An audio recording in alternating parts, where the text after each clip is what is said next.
په زړه کې دي. روحاني نوم تاسو ته څنګه میلاو شو؟ فرازي نوم تاسو ته څنګه میلاو شو؟ دا بیا تاسو باندې داسې مضبوط چاپ لیبل څنګه ولګي؟ لمبې وی دا لمبې دي لمبې او دا به زه د خان باچا په وینو باندې سرم.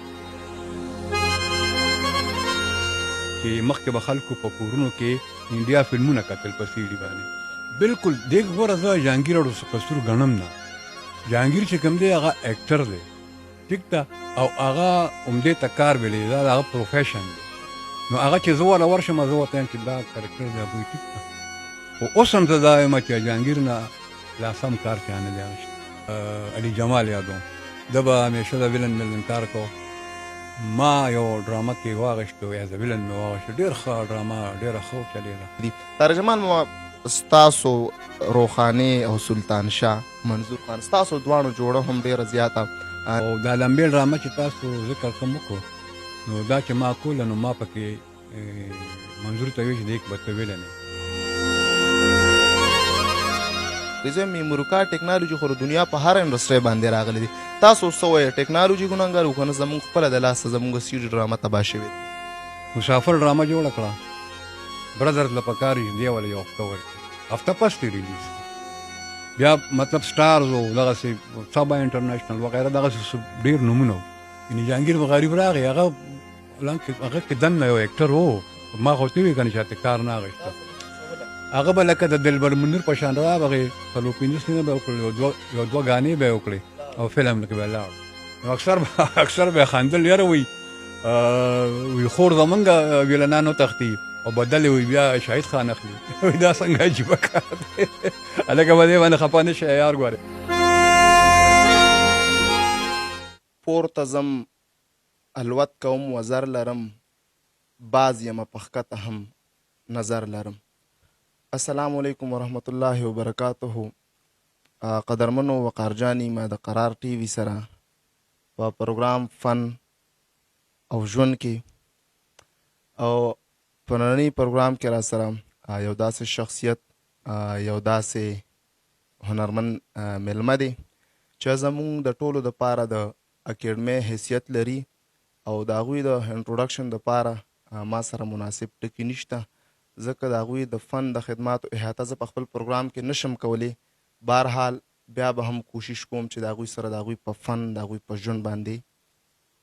مرکه وکړو. قدرمنو طارق جمال ماما چې تاسو به د روحاني او فرازي په نوم باندې پیژنئ ځکه چې طارق جمال ماما بنیادي طور د پی ټي وي هنرمند دی او بیا په پی ټي وي کې داسې کار کړی په پی ټي وي کې داسې ډرامې کړي چې کله به هغه ډرامې په ټي وي باندې ولګېدې نو دکاندارانو به دکانونه بندول زمیندارانو به ګاڼۍ ودرولې او کور کې چې به کومې زنانه وي هغوی به د کور کارونه ختمول او هغې ډرامو ته به ناست وو. قدرمنو هغه ډرامو کې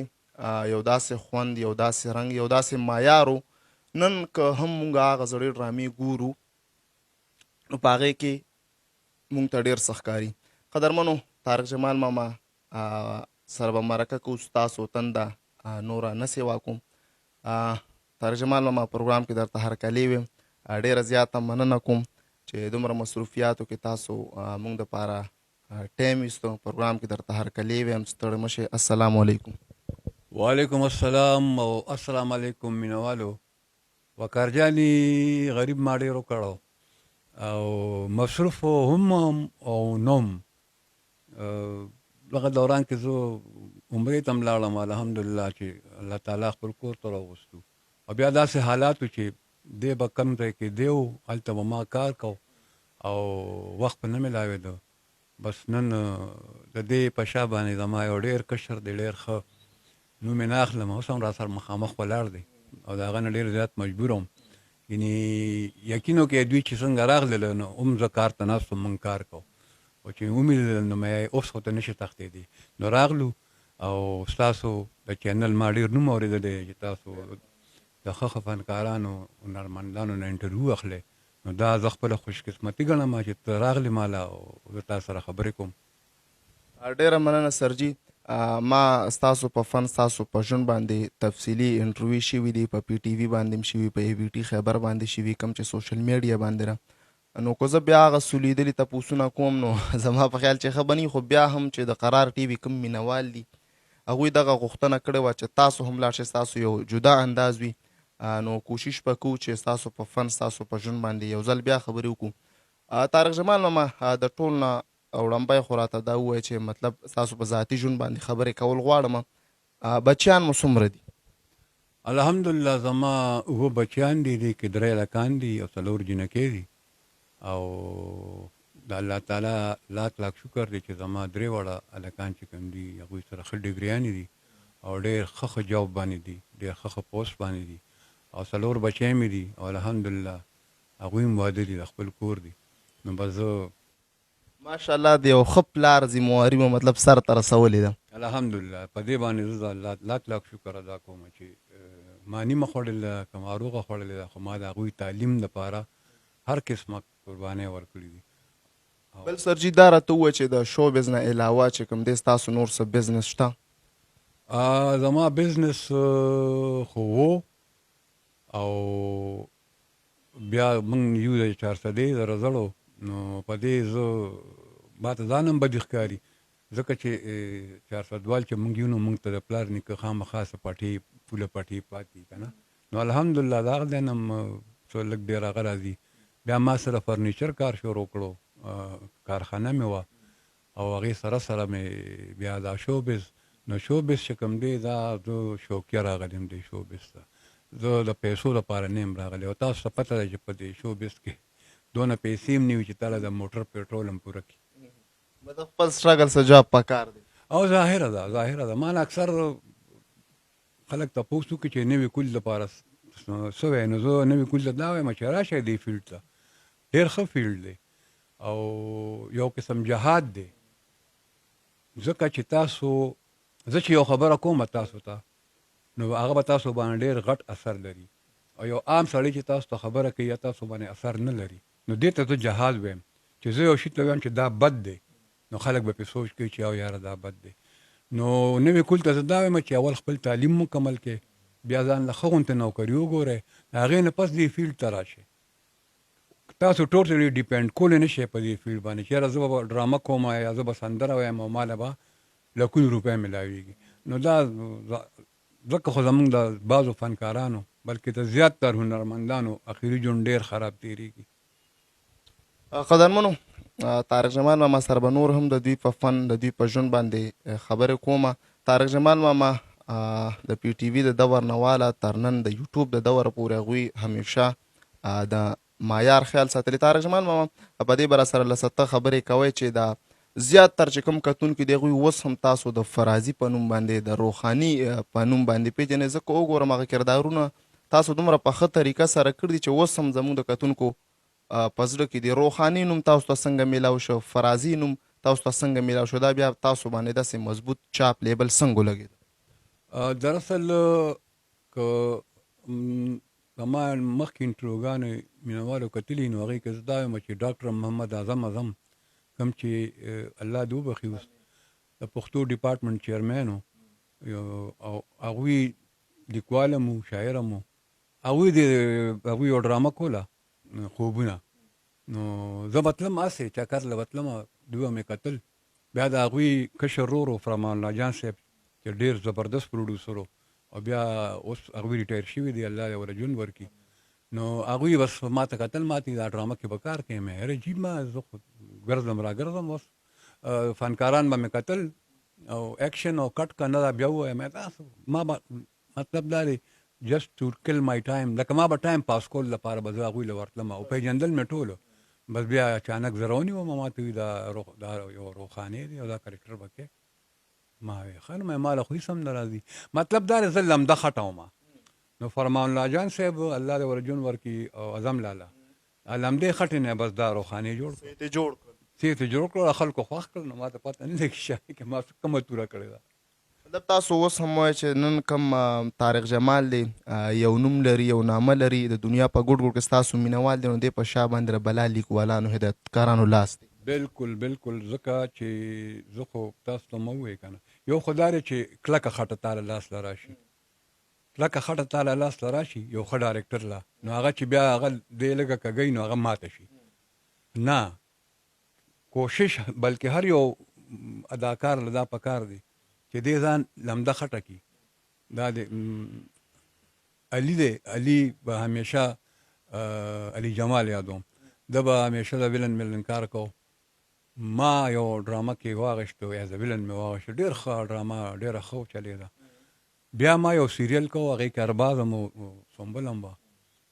ما علي ته کتل ما وی یاره علي تا ته زه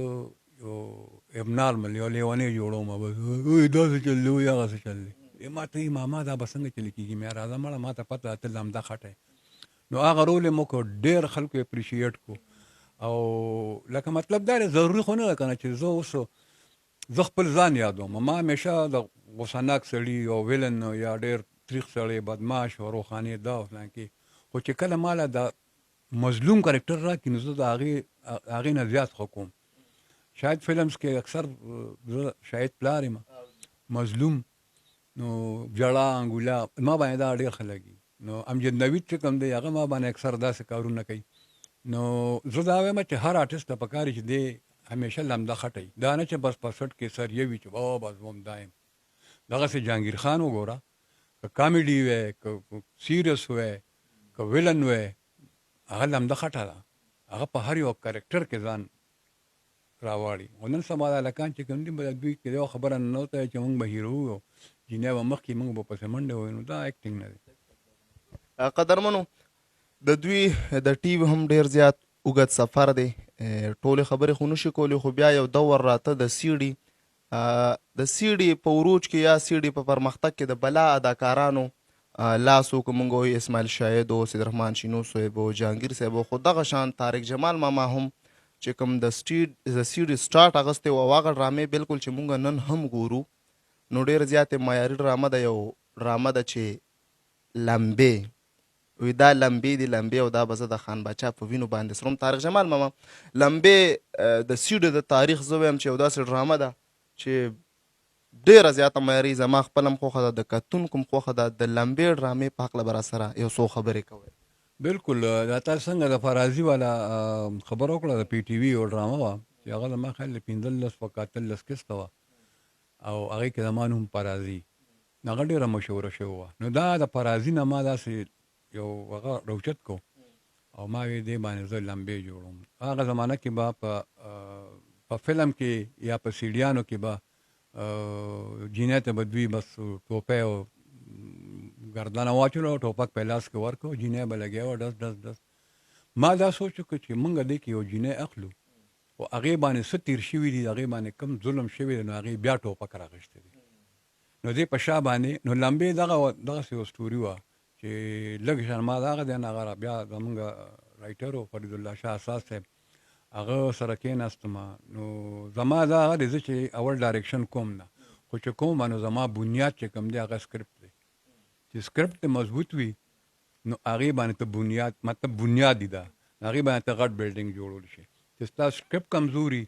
او ته بیا خاص کرکټرو دپاره نه اکټرانو له ته ډرامه لیکې چې یاره دا ډرامه زه دې کې به زه جهانګیر اخلم، دې کې به زه شاهد اخلم، دې کې به زه ارباز اخلم. نو هغه ډرامه بیا رایټر چې کوم دی هم د هغوی په هغې باندې لیکي.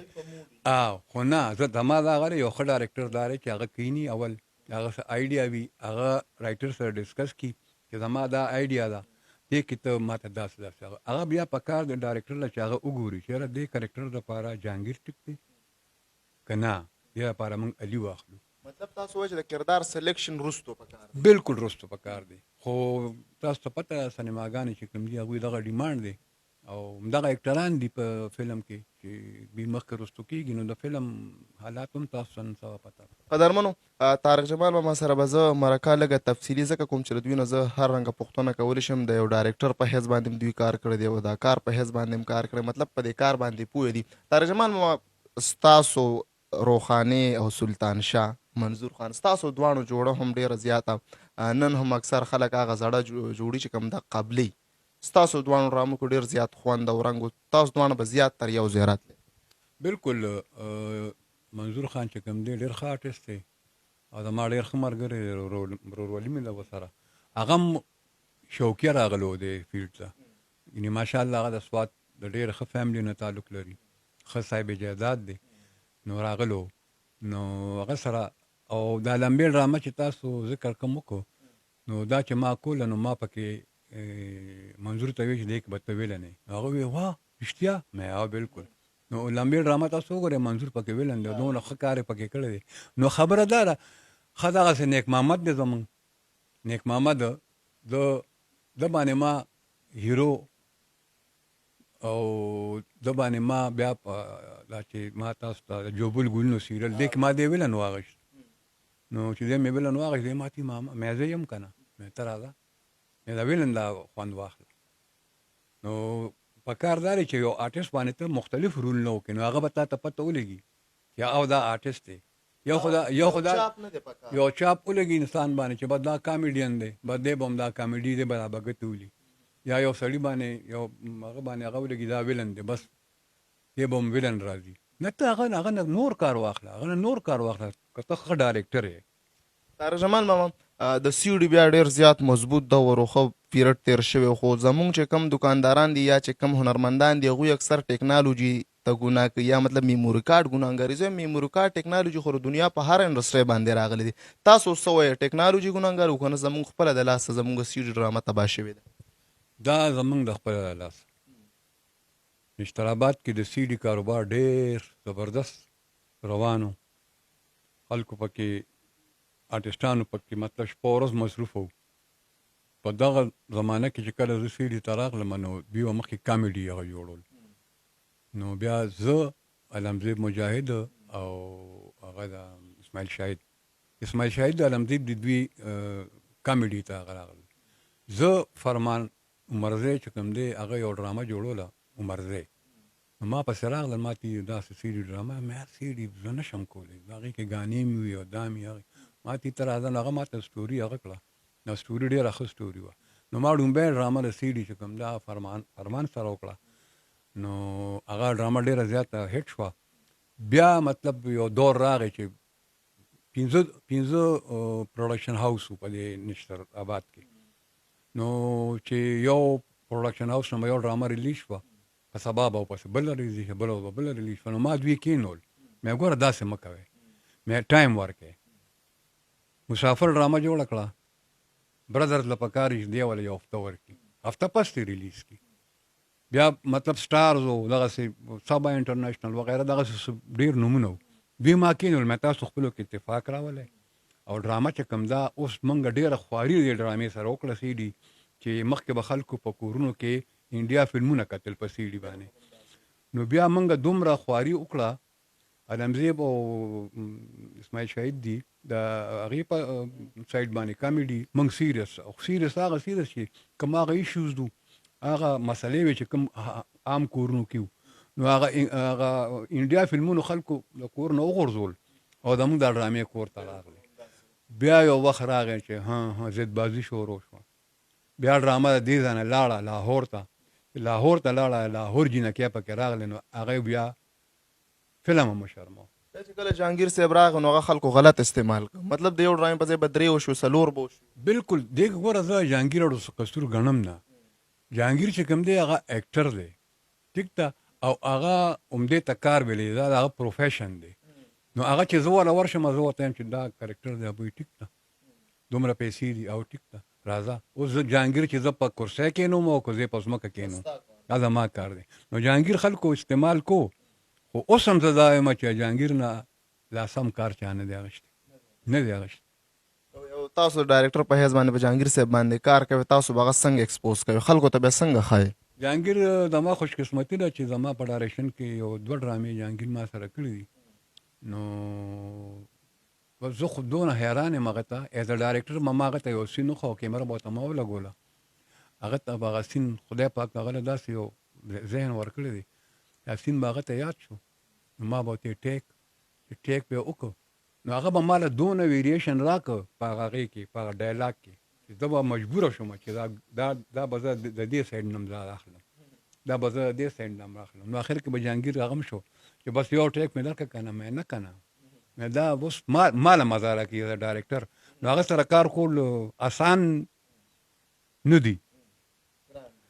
جهانګیر مطمئن کولو په یو سین باندې په یو ډایلاګ باندې ډېر ګران کار دی خو چې کله هغه مطمئن شي نو هغه بیا داسې لوبې کوي الله تعالی ورکړه هغه له هغه په شان اکټر زه نه وینم.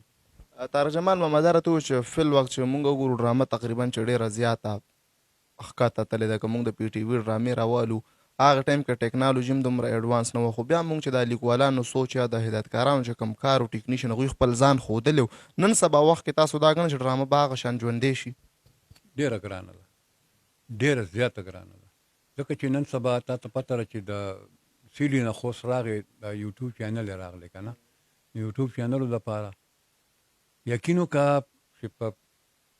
10,000 او 15,000 باندې د یوټیوب چینلو دپاره خلک ډرامې جوړوي بیړۍ غرقه کړه او زه بیا په هغه یوټیوب چینلو باندې شاباسي ورکوم چې هغوی بیا په یوټیوب باندې هغه ډرامه هغه کړي. اوس دا نه وایم چې علي مخامخ ناست او زه خبرې کوم د ده باره کې خو بس هم د ده باندې راته رایاد شي چې چېرته په 15-20,000 ته ډرامه جوړی او چېرته ته علي 2,00,000 2,500,000 باندې ته ډرامه جوړی نو ظاهره د هغې کې به فرق خو ډېر راځي خو چې کله خلک د علي ډرامه وګوري او بیا وروستو هغه 15-20,000 پورې ډرامه وګوري نو خلک وایي که علي پې بیا 10,00,000 مو لګي ډېره خواري خلک وایي مړه هماغه شی وایي که نه نو ډرامې بیړه چې کوم ده مونږ په خپله غرقه کړه. قدرمنو طارق جمال ماما تر هغې نه واله تر اوسه پورې چې دا خپل نوم ساتلی دی نو دوی چېرته کمپرومایز نه دی کړی د معیار خیال یې ساتلی. زمونږ یو لیکوال دی فیروز خان زیګر صاحب هغه وایي چې کله هم طارق جمال ماما راشي نو بیا ګورې زما کار اسان هغه را سره ناستي مطلب هغه ما سره په یو سین باندې ریزنینګ کوي نو دغه ریزنینګ طارق جمال ماما صرف د ځان دپاره نه کوي هغه د پښتنو دپاره کوي د پښتو ډرامې دپاره کوي. قدرمنو طارق جمال ماما سره په پښتو فلم باندې هم خبرې کوي.